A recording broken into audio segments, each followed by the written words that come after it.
Yo, yo, yo, welcome back to Brandon Smooth TV. Back at you with another review. Marvel What If, episode 2. Probably my favorite episode so far. This is what if the Guardians of the Galaxy, if Yondu came and actually abducted T'Challa as a child and not Peter Quill.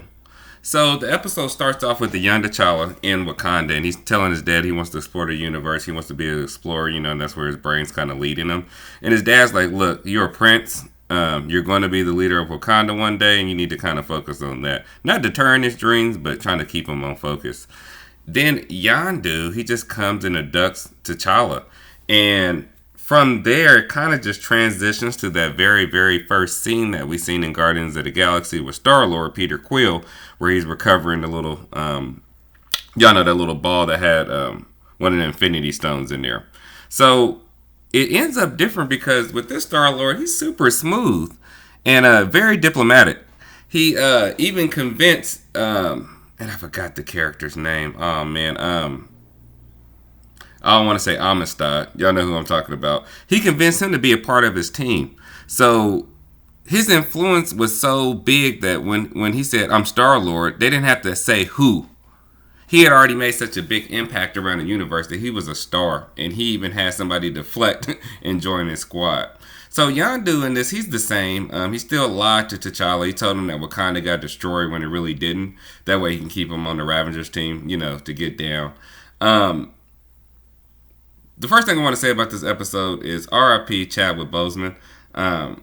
This is one of the episodes you kind of got choked up at the end when you seen his name, and this is one of the last roles, even if it is a voice role, that we'll get to see him as Prince T'Challa. So R.I.P. Chadwick Boseman. Your work speaks for itself, and you are heavily, heavily missed. Secondly, I noticed that in this version, Star-Lord made a bigger impact in the universe, and probably the biggest impact was actually persuading Thanos not to pursue the Infinity Stones and not to wipe out half of the population of the universe. That was dope. Black boys rock. Because he convinced them by showing them, look, there's other ways that we can generate and get resources for these people. So rather than be a pirate just running around taking people's stuff, they actually go from planet to planet and help people survive and help them reach the longevity that their species needs to reach. That was the dopest thing. Shout outs to Thanos in this. He actually became a Ravager, I think.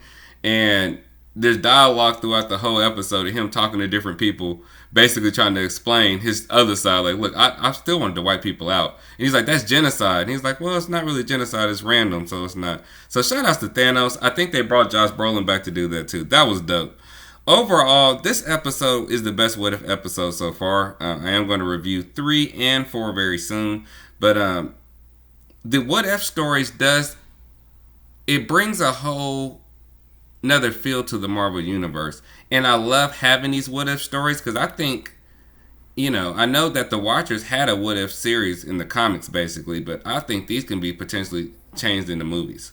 I would love to keep them animated because I love the animated style and the way it looks, but these could be changed into mini series and movies of what if storylines and alternate universes. It is a what if, but this will be considered an alternate universe off that timeline.